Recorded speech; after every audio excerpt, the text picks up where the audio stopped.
आज की इस वीडियो में हम कक्षा 7 सामाजिक विज्ञान जो आपके हमारा अतीत टू इतिहास जो कार्य पुस्तिका 8 ग्रेड अभ्यास कार्य पुस्तिका 2023 की जारी की गई है।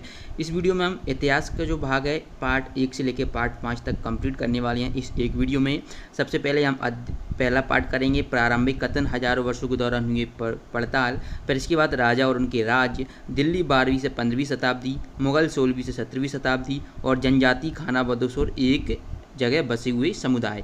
ये हम अध्याय 1 से 5 तक इस वीडियो में कंप्लीट बताने वाले हैं। तो चलिए देखते हैं अध्याय 1 प्रारंभिक कथन वर्षों के दौरान हुए परिवर्तन की पड़ताल। ज्ञान अध्याय 1 प्रारंभिक कथन हजारों वर्षों के दौरान हुए परिवर्तनों की पड़ताल। इस चैप्टर को हम कंप्लीट करने वाले हैं जो कि हमारा अतीत 2 है। जैसा कि हमने कक्षा 7वीं के लगभग अधिकतम चैप्टर्स कंप्लीट कर लिए हैं। अधिकतर जो हमारे सब्जेक्ट है वो भी हमने कंप्लीट कर लिए हैं। अगर आपने हिंदी, इंग्लिश, संस्कृत के कंप्लीट सॉल्यूशन नहीं देखे हैं तो आप प्लेलिस्ट में जाकर चेक कर लीजिएगा। आज की इस वीडियो में कक्षा 7 विषय समाज विज्ञान अध्याय 1 लेकर आ चुके हैं। अध्याय 1 आपका जो है उसमें आपका पहला प्रश्न आपको देखने को मिलेगा। ये आपको PDF में हम बताते हैं। देखिए तो आप यहाँ पर देख सकते हैं, हमने देखिए ये आपका बिल्कुल PDF के तौर पर सभी प्रश्नों के उत्तर लिखे हुए हैं। साथ ही साथ हमने प्रोजेक्ट कार्य भी कंप्लीट कर रखा है। बस आपको इस वीडियो को पूरा देखना है और यदि आप इसकी PDF डाउनलोड करना चाहते हो तो आप हमारे व्हाट्सएप चैनल को ज्वाइन कर सकते हैं। व्हाट्सएप चैनल की लिंक आपको डिस्क्रिप्शन बॉक्स में दी गई है। चलिए प्रश्न हम जैसा कि हम देखते हैं यहाँ पर आपको प्रश्न देखने को मिलेगा। प्रश्न 1 है, सन 700 से 1750 ईस्वी के बीच हुए परिवर्तनों में नई प्रौद्योगिकी अंतर्गत सिंचाई में प्रयोग किया जाने लगा था। तो क्या प्रयोग किया जाने लगा था? तो यहाँ पर आप इसका उत्तर लिखेंगे ऑप्शन सी, रहेट। ओके, चलिए इसके बाद आपका प्रश्न 2 है। प्रश्न 2 है, पांडुलिपियों को किस स्थान पर रखा जाता था? तो यहाँ पर किस स्थान पर रखा जाता था? अभिलेखागार में रखा जाता था। तो आप प्रश्न क्रमांक 2 का उत्तर करेंगे अभिलेखागार।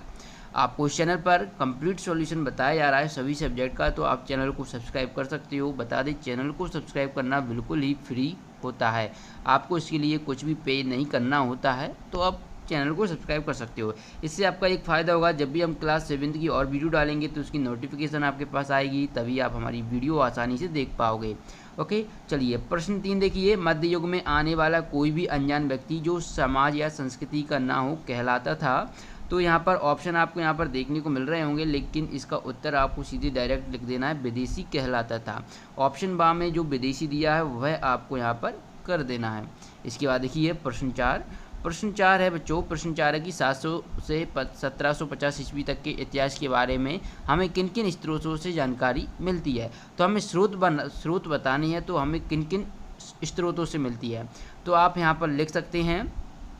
तो पहला तो आप ये लिख सकते हैं अभिलेख के माध्यम से हमें प्राप्त होता है ना, 700 से 1750। और क्या होती हैं जो ग्रंथ होते हैं उनके माध्यम से हमें जानकारी मिलती है। ये आप स्रोत लिख दीजिएगा, ठीक है, बेसिक स्रोत है, आप आसानी से लिख लीजिएगा। ये शायद प्रश्न रहेगा, इसका उत्तर मैं अपडेट करवा दूंगा, कोई दिक्कत वाली बात नहीं है। प्रश्न 5 देखिए, अभिलेखागार से क्या आशय है? अभिलेखागार से ओके, तो आप इसका उत्तर यहाँ से लिखेंगे, वह स्थान जहाँ दस्तावेज तथा पांडुलिपियों को संग्रहित करके रखा जाता है अभिलेखागार कहलाते हैं। इस तरीके से प्रश्न 5 का उत्तर आप यहाँ से कंप्लीट करेंगे। इसके बाद आपकी स्क्रीन पर देखने को मिल रहा है प्रश्न 6। आपकी 8 ग्रेड अभ्यास पुस्तिका में भी आप मिला लीजिएगा, यही प्रश्न है, प्रश्न 6 है, जो कि वर्ष 2023 के लिए जारी किया गया है। प्रश्न 6 है, पांडुलिपियों के उपयोग में इतिहासकारों के सामने कौन कौन सी समस्याएँ आईं? ओके, तो और ये इतिहास की जो पाठ्य पुस्तक की पृष्ठ क्रमांक 6 से आप इसको उत्तर चाहें तो पूछ कर लिख सकते हो। तो आप यहाँ से लिखेंगे उत्तर में, तो उत्तर है कि एक समय अंतराल में एक ही मूल ग्रंथ की भिन्न प्रतिलिपियां एक दूसरे से अलग हो गईं, जिससे इतिहासकारों को समझने में क्या आई? समस्या आई। इसके बाद देखिए प्रश्न 7। प्रश्न 7 है, प्रश्न 7 है कि 700 से 1750 ईस्वी के बीच आए प्रमुख बदलावों के बारे में लिखिए। तो वहाँ पर आप लिखेंगे इसका उत्तर, सिंचाई के लिए रहट का प्रयोग किया जाने लगा। बच्चों रहट इस तरीके से लिख लीजिएगा, है ना, रहट। कताई के लिए चरखी का प्रयोग किया जाने लगा। बारूद बनाने वाले हथियार का प्रयोग, और लोग आलू, मक्का, मिर्च की खेती करते हैं। ओके करने लगे थे। तो इस तरीके से प्रश्न 7 का उत्तर भी आप अपनी 8 ग्रेड में कंप्लीट कर लीजिएगा। ओके, प्रश्न 7 तक हमने कंप्लीट कर लिया है स्टूडेंट्स, और पीडीएफ के लिए मैंने बता दिया है, हमने व्हाट्सएप चैनल बनाया है। व्हाट्सएप चैनल की लिंक डिस्क्रिप्शन बॉक्स में दी गई है। जैसे ही आप व्हाट्सएप चैनल को ज्वाइन कर लोगे तो वहाँ पर आपको ये सभी पीडीएफ वहाँ पर डाल दी जाएगी। तो पीडीएफ के लिए आपको वही करना है। इसके बाद देखिए प्रश्न 8 कि इस काल के कोई 5 सामाजिक नियम लिखिए। ओके, तो उत्तर लिखेंगे सभी जातियां सदस्यों के व्यवहार नियंत्रण के लिए नियम बनाती थीं। तो जब वो समाज था उसमें क्या होता था कि सभी जातियां होती थीं, उनके जो सदस्य होते थे वो व्यवहार नियंत्रण के लिए नियम बनाते थे। ओके, आदान प्रदान के लिए, जो भी व्यवहार दैनिक जीवन में हम जो भी व्यवहार करते हैं, जो हमारा आचरण होता है उसके लिए नियंत्रण के लिए कि कोई बेकाबू ना हो जाए, तो इसके लिए सभी जातियों के सदस्य मिलकर करते थे। इन नियमों का पालन बड़े बुजुर्गों की एक सभा करवाती थी, और ये जो नियम बनाए जाते थे उनका जो पालन करना होता था वो बड़े बुजुर्ग लोग करवाते थे।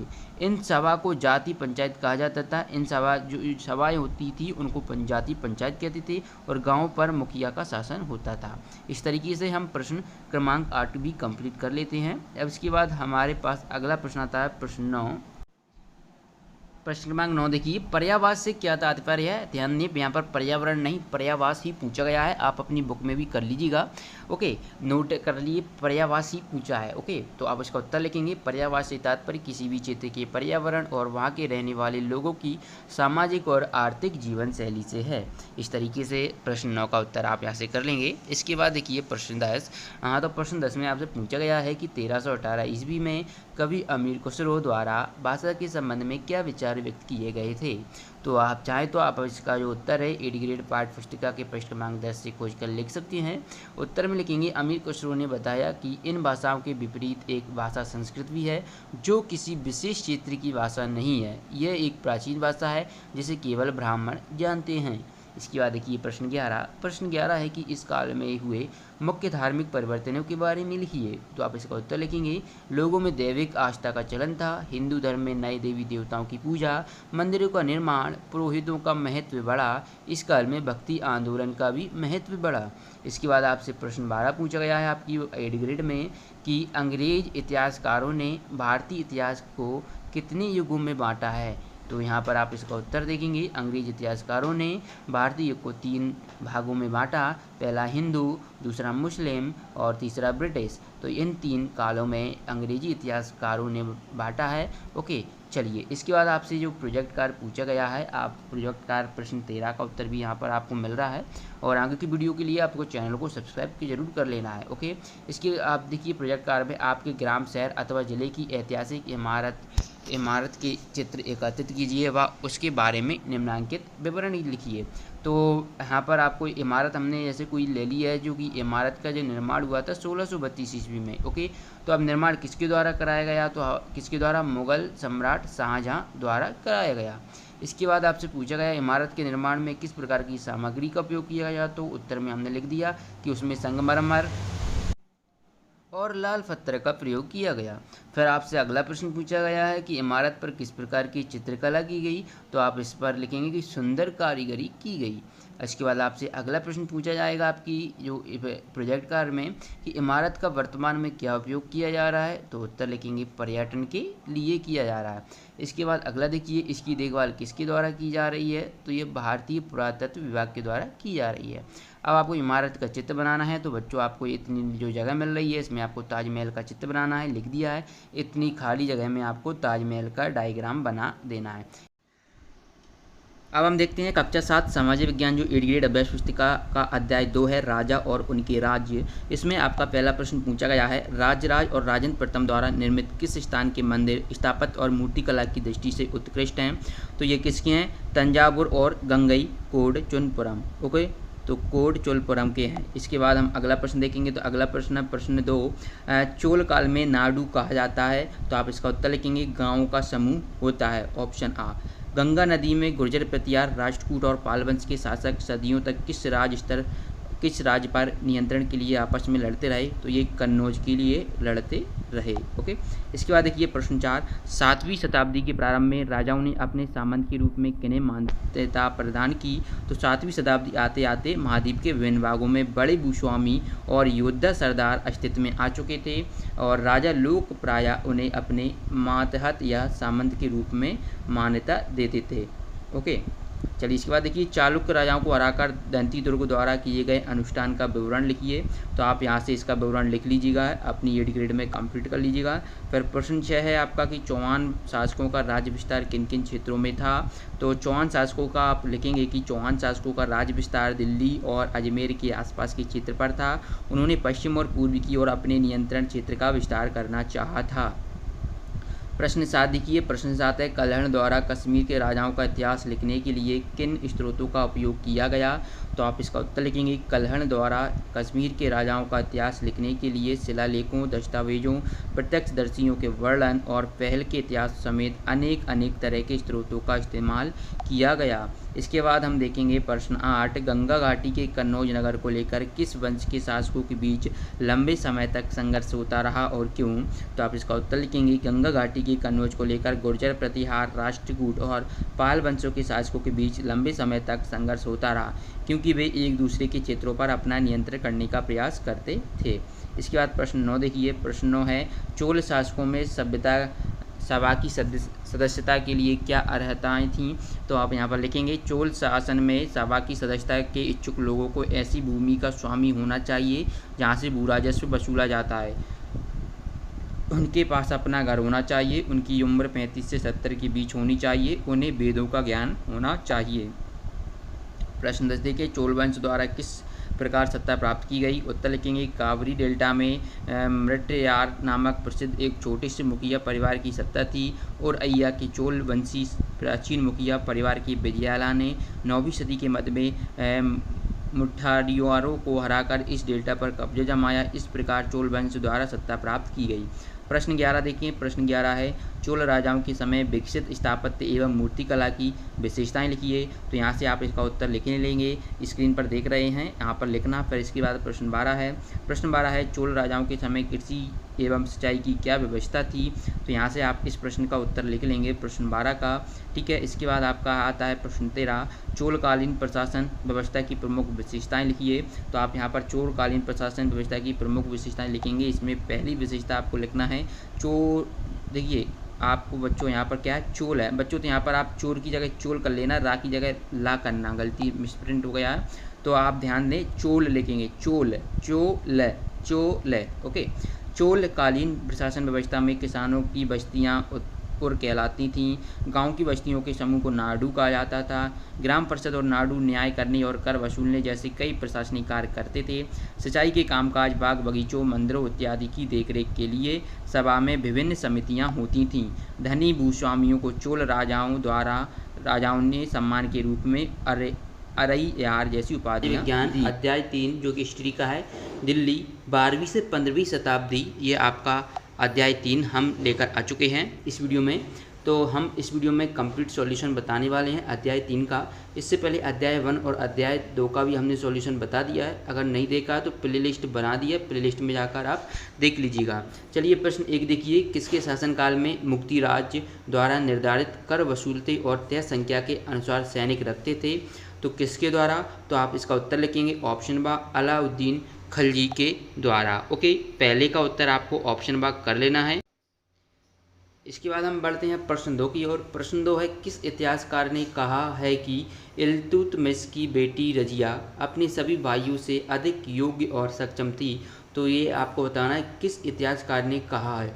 तो आप इसका उत्तर लिखेंगे ऑप्शन द मिनहाज ए सिराज ने ये कहा है। इसके बाद प्रश्न 3 देखिए, भारत आने वाले यात्री इब्न बतूता का संबंध किस देश से था? तो यहाँ पर आपको बताना है जो इब्न बतूता था वो किस देश से आया था।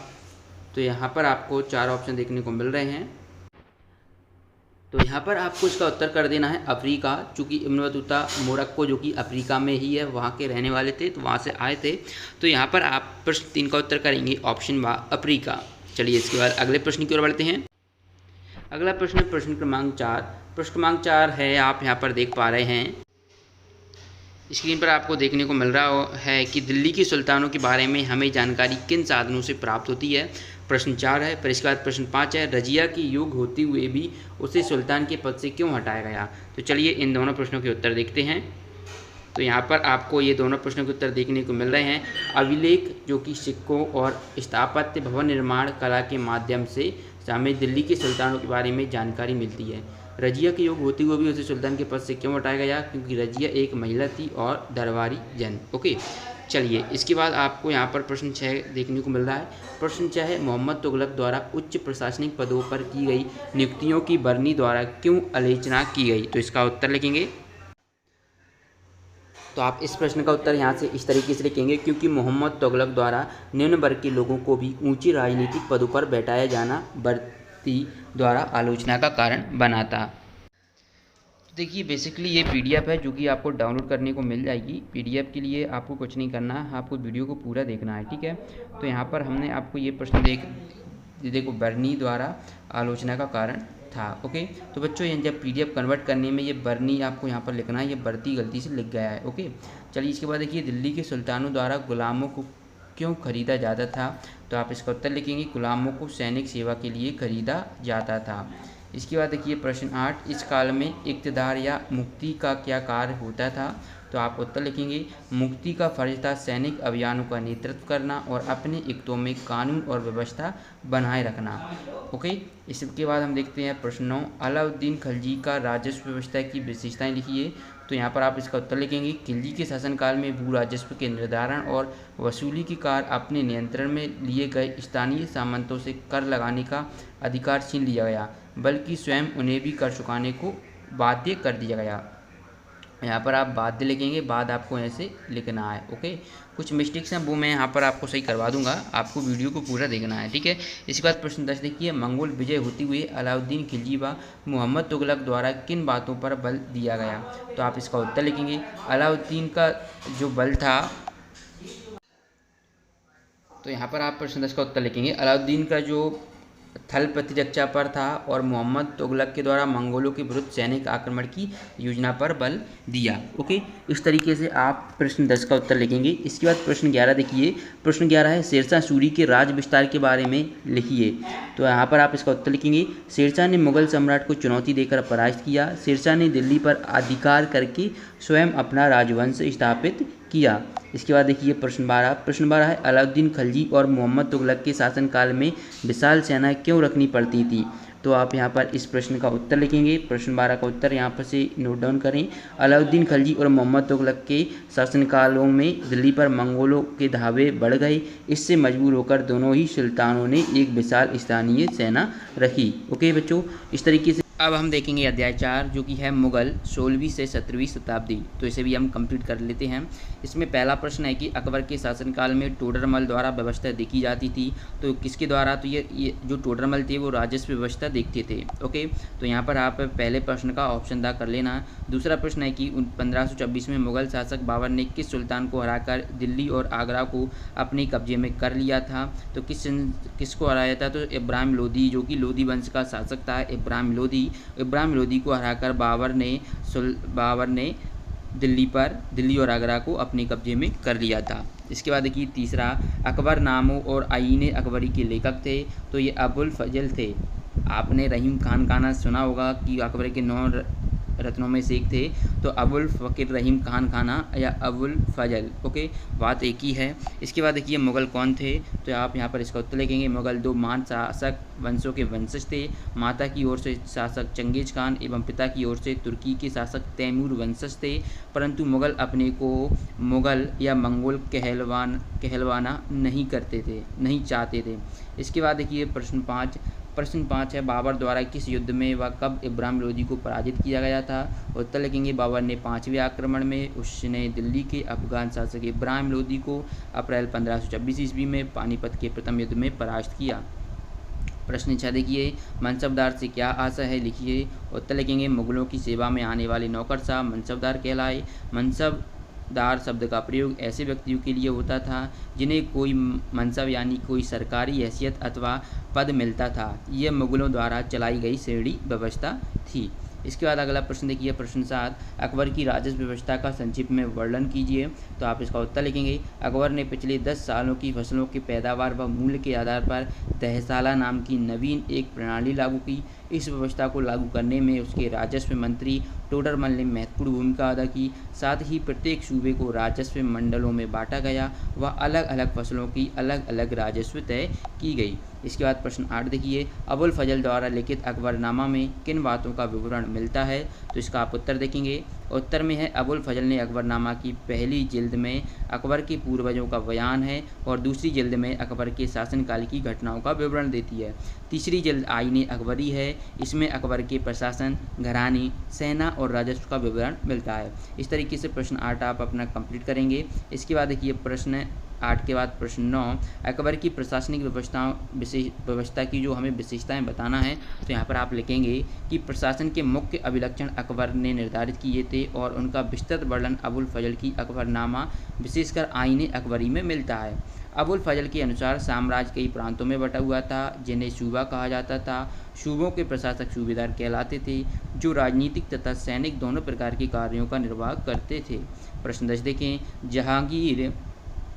जहांगीर के दरबार पर नूरजहाँ के प्रभाव का विवरण लिखिए। उत्तर लिखेंगे, मेहरुन्निसा ने 1611 में जहांगीर से विवाह किया और उसे नूरजहाँ का खिताब मिला। नूरजहाँ हमेशा जहांगीर के प्रति अत्यधिक वफादार रही और उसको समय समय पर सहयोग देती रही। नूरजहाँ के सम्मान में जहांगीर ने चांदी के सिक्के जारी किए, जिससे एक और उसके स्वयं के खिताब उत्कीर्ण थे और दूसरी ओर रानी नूरजहाँ के नाम से गढ़ा। इसके बाद हम 11वां प्रश्न देखेंगे, अकबर के धर्म संबंधी विचारों को संक्षेप में लिखिए। तो यहाँ पर आप इसका उत्तर लिखेंगे, अकबर भारतीय इतिहास का प्रथम शासक था जिसने विभिन्न धर्मों को समझने के लिए 1576 में आगरा में इबादत खाना की स्थापना की। इस इबादत खाना में विभिन्न धर्मों के बारे में जानने के उपरांत वह इस निष्कर्ष पर पहुंचा कि सभी धर्मों के मूल में शांति व दया का भाव अनुमान है, जिससे उसने सुलह-ए-कुल की नीति के माध्यम से अपने राज्य में लागू किया। इसके बाद देखिए प्रश्न 12, मनसबदार और जागीरदार में क्या भिन्नताएं थी, लिखिए। उत्तर लिखेंगे, मनसबदार क्या होते हैं। तो मनसबदार राज्य सरकार के उच्च अधिकारी थे जिनके पास राजनीतिक और प्रशासनिक अधिकारों और कार्य होते थे। जागीरदार क्या होते हैं। तो जागीरदार राज्य की ओर से कर वसूलने और उसका हिसाब किताब रखने का कार्य करते थे। इसके साथ ही जागीरदार एकत्रित कर को मनसबदार को सौंप देते थे। प्रश्न 12 के बाद हम देखिए प्रश्न 12 कंप्लीट होता है, फिर आपका अध्याय 5 आता है। अध्याय 5 है जनजातियाँ, खाना बदोश और एक जगह बसे हुए समुदाय। तो इसका ये भी हम कंप्लीट करेंगे। अभी तक आप लोगों ने इस चैनल को सब्सक्राइब नहीं किया तो कर लें, क्योंकि चैनल को सब्सक्राइब करना बिल्कुल फ्री होता है। और बता दें, आप जब भी चैनल को सब्सक्राइब कर लेते हैं तो जब भी हम और वीडियो डालेंगे तो उसकी नोटिफिकेशन आपके पास आ जाएगी। प्रश्न ये देखिए, हाथियों को पकड़ने और दूसरे राज्यों में निर्यात करने का व्यापार किस राज्य द्वारा किया जाता था। तो उत्तर लिखेंगे, गढ़कटंगा। आ नंबर का आप इसमें उत्तर करेंगे। पर दूसरा देखिए, स्थानांतरित कृषि की जाती है। तो ये किसके द्वारा। तो जगह बदलकर जो होती है उसे हम स्थानांतरित कृषि कहते हैं। तीसरा देखिए, 1565 ईस्वी में किसके नेतृत्व में मुगल सेनाओं ने गढ़कटंगा पर हमला किया था। तो मुगल शासक आसिफ खान के नेतृत्व में गढ़कटंगा पर हमला किया था। ओके, चलिए इसके बाद देखते हैं प्रश्न 4। प्रश्न 4 आपको यहाँ पर देखने को मिल रहा है, मुगलों द्वारा अहोम राज्य में कब और किसके नेतृत्व में हमला किया गया था। तो इसका उत्तर लिखेंगे, 1626 में मीर जुमला के नेतृत्व में मुगलों ने अहोम राज्य पर हमला किया। बहादुरी से सामना करने के बावजूद अहोम लोगों की पराजय हुई। इसके बाद प्रश्न 5 देखिए। प्रश्न 5 है कि जनजातियाँ अपना जीविकोपार्जन किस प्रकार करती थीं। तो आपको बताना है, जो विभिन्न प्रकार की जो जनजातियाँ रहती हैं, जो कि ग्रामीण जीवन, जो कि दूरस्थ स्थान जैसे पहाड़ों पर, पर्वतों पर जनजातियाँ रहती हैं, वो अपना जीवन कैसे जीती हैं वो आपको बताना है। तो यहाँ पर आप इसका उत्तर लिखेंगे कि जनजातियाँ खेती से अपना जीविकोपार्जन करती थीं और दूसरी जनजातियों के लोग शिकारी, संग्राहक या पशुपालक थे। प्रायः वे अपनी निवास स्थान के प्राकृतिक संसाधनों का पूरा इस्तेमाल करने के लिए इन गतिविधियों का मिला जुला रूप अपनाते थे। कुछ जनजातियाँ खाना बंदी थीं और वह एक जगह से दूसरी जगह घूमती रहती थीं। प्रश्न 6 देखिए, खाना बदोश किसे कहा गया है। इसका उत्तर लिखेंगे, खाना बदोश घुमंतू लोग होते हैं। उनमें से कई पशुचारी होते हैं जो अपनी रेवड़ और पशु वृंद के साथ एक चारागाह से दूसरे चारागाह घूमते रहते हैं। उनका जीवन दूध और पशुचारी उत्पादों पर निर्भर होता है। चलिए इसके बाद हम देखते हैं प्रश्न 7। प्रश्न 7 है, बादशाह जहांगीर ने अपने संस्मरण में बाजारों के बारे में क्या लिखा है? इसका उत्तर लिखेंगे। बादशाह जहांगीर ने अपने संस्मरण में लिखा है कि बाजार विभिन्न इलाकों से अपने बैलों पर अनाज से जाकर शहरों में बेचते थे। सैन्य अभियानों के दौरान वे मुगल सेना के लिए खाद्यान्नों की ढुलाई का काम करते थे। प्रश्न 8 देखिए, रानी दुर्गावती को गढ़कटंगा की बागडोर क्यों संभालनी पड़ी? तो उत्तर लिखेंगे, दलपत की मृत्यु कम उम्र में ही हो गई। रानी दुर्गावती बहुत योग्य थी और उसने अपने 5 साल के पुत्र वीर नारायण के नाम पर शासन की कमान संभाली। उसके समय में राज का बहुत अधिक विस्तार हुआ। ओके, इसके बाद आपका वो कंप्लीट होता है। फिर प्रश्न 9 देखेंगे। प्रश्न क्रमांक 9 है, स्थानांतरित कृषि किस प्रकार की जाती है? तो वह आपको बताना है किस तरीके से हम स्थानांतरित कृषि करते हैं। तो यहाँ से आप स्थानांतरित कृषि का उत्तर लिखेंगे। और प्रश्न 10 है, यहाँ से वर्णों के भीतर छोटी छोटी जातियाँ क्यों उभरने लगी? तो ये आपका इसका उत्तर लिखना है। फिर इसके बाद प्रश्न 11 है, अहोम राज्य में जिन लोगों से जबरन काम लिया गया था वे क्या कहलाते थे? ओके, और अगर PDF डाउनलोड करना चाहते हो तो लिंक डिस्क्रिप्शन बॉक्स में दी गई है। गढ़कटंगा एक समृद्धशाली राज्य क्यों था? समझाइए। तो आप इसका उत्तर लिखेंगे, गढ़कटंगा क्यों था। ओके, इसके बाद प्रोजेक्ट कार्य है, पता करें कि आजकल गांव से शहरों तक अनाज ले जाने का काम कैसे होता है। पुराने तौर तरीकों से ये किस प्रकार भिन्न है? तो इसका उत्तर लिख लेंगे। अध्याय 105 तक कंप्लीट कर लिया है। ऐसी वीडियो पाने के लिए आप चैनल को सब्सक्राइब करें। मिलते हैं नेक्स्ट वीडियो में।